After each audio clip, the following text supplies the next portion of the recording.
¿Cómo puede Israel sostener tantos frentes abiertos si el propio jefe del ejército dice que faltan soldados, mientras el conflicto con Irán sigue escalando y los misiles ya no solo amenazan a Israel, sino que alcanzan cada vez con más frecuencia a países vecinos como Jordania? En el frente interno hay otra preocupación. El propio comandante del ejército advierte que ya no hay suficientes soldados para responder a todas las amenazas y cumplir todas las misiones. Esa advertencia, completamente excepcional, llega justo cuando la coalición avanza con leyes que vuelven a poner en el centro del debate el reclutamiento de los judíos ultraortodoxos. Y además, Arabia Saudita quiere reconocer a Israel, pero sin Benjamin Netanyahu, y los países del Golfo se suman a Estados Unidos en el enfrentamiento contra Irán. De todo esto y más vamos a hablar hoy, martes 14 de julio de 2026, 29 del mes de Tamuz en el calendario hebreo. Shalom amigos, bienvenidos a Israel a Diario. Israel a Diario cuenta con el auspicio de Fabián Levi, el agente de viajes de la comunidad latinoamericana en Israel. Les dejo sus datos de contacto, pueden comunicarse con él desde cualquier lugar del mundo.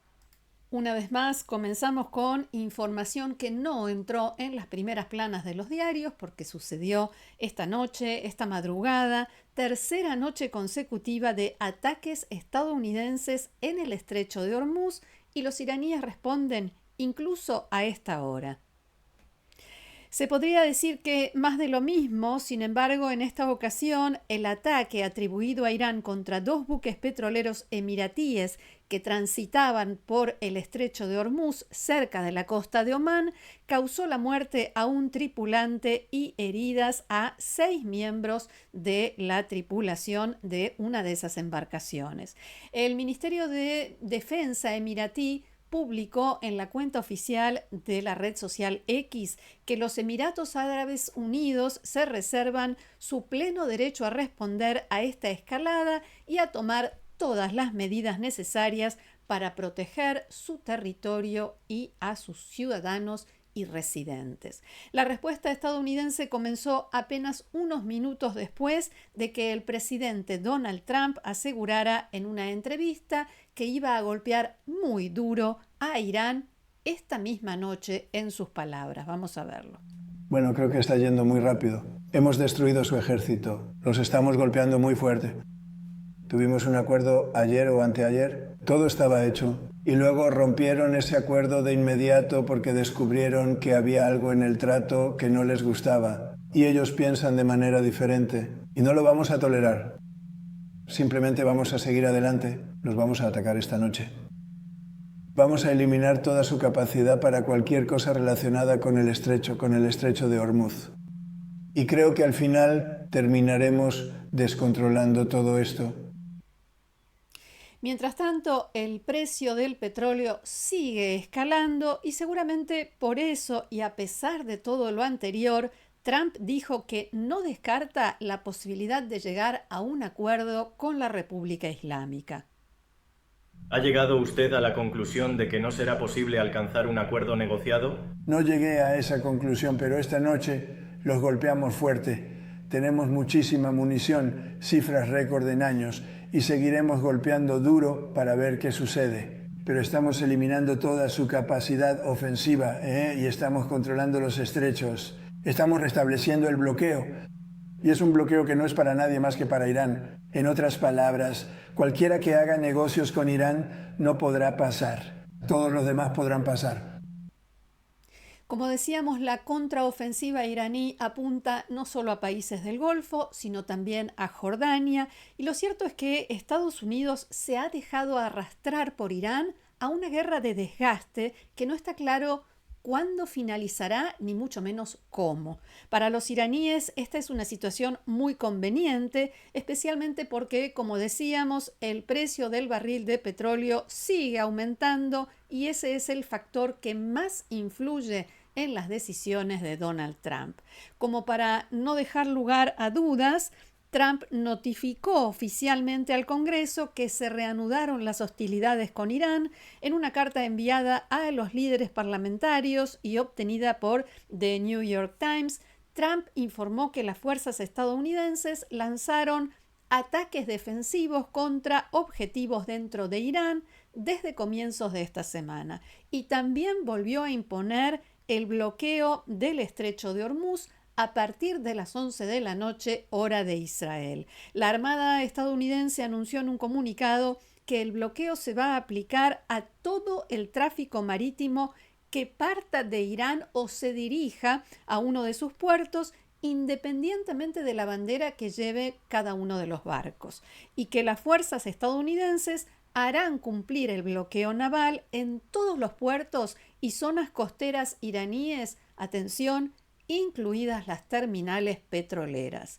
Esto no incluye a embarcaciones que crucen el estrecho de Hormuz con destino a otros países distintos de Irán o procedentes de ellos. Mientras Estados Unidos e Irán siguen intercambiando ataques y la tensión en el estrecho de Hormuz aumenta, otro actor clave en la región vuelve a mover sus fichas y hablamos de Arabia Saudita, que en las últimas horas envió nuevas señales tanto a Washington como a Jerusalén. Este artículo del diario Israel Hayom de hoy revela que Arabia Saudita reactivó y con bastante ímpetu sus gestiones diplomáticas en Washington para manifestar su disposición a reconocer al Estado de Israel. El gobierno saudí transmitió a la Casa Blanca, al Departamento de Estado y al Congreso de Estados Unidos su apertura, su disposición a reactivar el diálogo sobre la posibilidad de sumarse a los acuerdos de Abraham, pero imponiendo condiciones que el diario califica de imposibles para el gobierno israelí.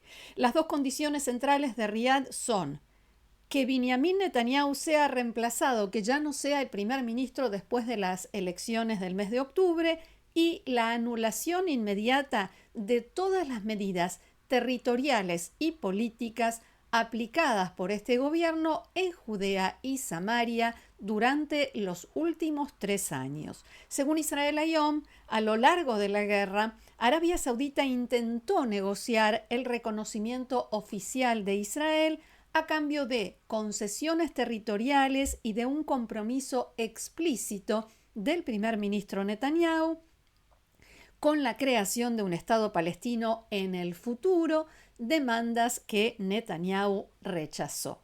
El diario Ma'ariv sugiere en otro artículo que este movimiento no es más que un intento de congraciarse con Donald Trump y de posicionarse como un socio, un aliado útil de la Casa Blanca. Esto ocurre después que los saudíes enfurecieron a Trump cuando revocaron los permisos para que Estados Unidos pudiera usar sus bases en Arabia Saudita y desde allí atacar a Irán o controlar la navegación en el estrecho de Hormuz. Y a propósito de frentes abiertos y conflictos vigentes en Medio Oriente, el Ministerio de Defensa de Arabia Saudita informó anoche que sus sistemas de defensa aérea interceptaron varios misiles balísticos lanzados hacia el sur del país desde el Yemen por los rebeldes hutíes.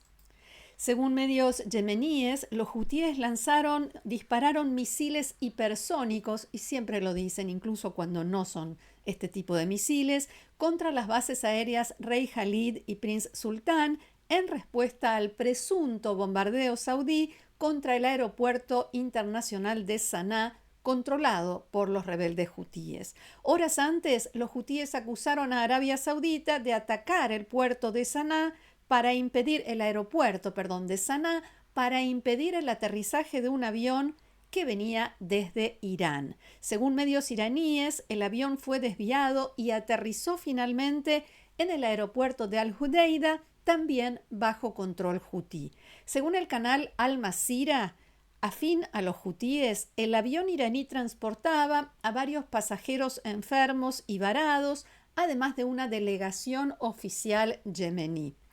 Por su parte, el Ministerio de Relaciones Exteriores de Irán condenó el presunto ataque contra el aeropuerto de Saná y lo calificó como flagrante violación del derecho internacional, algo que, como sabemos, le importa muchísimo al gobierno de la República Islámica. En las últimas semanas aumentó la tensión entre Arabia Saudita y la milicia hutí respaldada por Irán, que estaban en una especie de alto el fuego sumamente volátil y frágil. Los hutíes acusan a Riad de bloquear el aeropuerto de Saná para impedir que ellos puedan tener un puente aéreo con Teherán. Lo cierto es que si los ayatolás logran que los aviones iraníes aterricen libremente del lado hutí del Yemen, también podrán introducir armas, misiles y todo aquello que eventualmente utilizarán no solo para atacar a Arabia Saudita, sino, como sabemos, también a Israel. Y de los movimientos que están redefiniendo el equilibrio de poder en Medio Oriente, pasamos ahora a la política israelí. Recién aquí llegamos a las primeras planas de los diarios de hoy, dominadas por una noticia que generó un verdadero terremoto político. La durísima carta del jefe de Estado Mayor de Tzahal, las Fuerzas de Defensa de Israel, al gobierno. En todas las primeras planas destaca la imagen del jefe del ejército, Eyal Zamir. A la derecha vemos el diario Ma'ariv, cuyo titular es una cita de Zamir: "Hakiká tifgá baloham", la legislación perjudicará a los combatientes. Y la bajada explica: Zamir envió una carta de tono muy severo dirigida al primer ministro Netanyahu y al ministro de Defensa Katz, entre otros, en la que advierte que habrá una disminución en la motivación para enrolarse y servir en el ejército. Zamir envió este aviso al gobierno poco antes de la sesión de la Knesset, en la que la coalición votó a favor de la Ley Fundamental de Estudio de la Torá, que hará que los desertores del ejército que sean judíos ortodoxos estén protegidos y no reciban sanciones ni sean arrestados, dice el diario. En el centro vemos la primera plana de Israel Hayom de hoy con otra cita de Eyal Zamir: "Ahok itzor shever amok", la ley creará una profunda división. Israel Hayom agrega que se espera que la ley aprobada llegue hasta la Corte Suprema de Justicia. Y del lado izquierdo vemos nuevamente a Eyal Zamir y también la carta en cuestión en el diario Yediot Aharonot, cuyo titular dice Kriá Achrona, última llamada. Yediot destaca en la bajada que a esta ley aprobada ayer se sumará, antes del último día del actual periodo parlamentario, o sea, el viernes, otra ley que ordenará la suspensión, el congelamiento de los arrestos de jóvenes judíos ortodoxos desertores del ejército. En la carta, dice Yediot, Zamir le pide al gobierno que retire del proyecto de ley el inciso que establece que el ejército deberá definir quién es considerado alumno de yeshivá, o sea, alguien que dedica su vida al estudio de la Torá, a los estudios religiosos, y por tanto está exento del servicio militar obligatorio. Abro comillas: "No es posible", dijo Zamir, "que el sistema militar bajo mi mando, que exige un sacrificio sin precedentes a sus soldados regulares y de la reserva, apruebe simultáneamente al mismo tiempo la concesión de exenciones masivas para un sector específico". Zamir señaló la contradicción y falta de ética que ello implica. Según explicaron esta mañana en Galei Tzahal, la radio del Ejército de Israel, la ley aprobada es una versión suavizada del proyecto original y contiene un único inciso. Abro comillas: "El estudio de la Torá es un valor básico del legado del pueblo judío y del Estado de Israel". El texto no otorga beneficios especiales a los estudiantes ultraortodoxos, ni los equipara con los reservistas, pero sí deja la puerta abierta a todo eso y tampoco resuelve el vacío jurídico sobre las exenciones al servicio militar. Y además, la coalición tiene intención de aprobar antes del viernes otra ley para suspender, como decíamos, los arrestos de jóvenes ultraortodoxos desertores y avanzar también con la extensión del servicio militar regular. O sea, los que sí sirvan en el ejército deberán hacerlo por más tiempo. Todo esto explica la dureza de la carta de Eyal Zamir, que provocó una fuerte polémica política. Es muy poco habitual que el jefe de Estado Mayor intervenga públicamente y se manifieste en contra de una iniciativa del Poder Legislativo. Y más allá del debate sobre la equidad y otros valores éticos, Zamir planteó una preocupación estrictamente operativa. El ejército tiene un déficit de unos 15.000 soldados, entre ellos entre 7.000 y 8.000 combatientes, y teme no poder cumplir todas sus misiones si esa situación continúa. Según Galei Tzahal, dentro del ejército existe una creciente frustración porque estas advertencias que fueron transmitidas reiteradamente al gobierno sin obtener ninguna respuesta. De hecho, ni el primer ministro Netanyahu ni el ministro de Defensa Israel Katz respondieron a la carta de Eyal Zamir, al menos por el momento. El único que reaccionó fue el presidente de la Comisión de Relaciones Exteriores y Defensa de la Knesset, uno de los cuales una de las personas a quienes iba dirigida la carta, me refiero a Boaz Bismuth, quien afirmó que era la primera vez que las fuerzas de defensa de Israel advertían sobre esta situación, sobre la escasez de soldados. En realidad, esa advertencia no es nueva. El ejército viene alertando desde hace mucho tiempo, también a nivel público y a puertas cerradas, que sencillamente le faltan soldados. Hasta aquí nuestro encuentro de hoy. Muchísimas gracias por haberlo compartido con nosotros una vez más.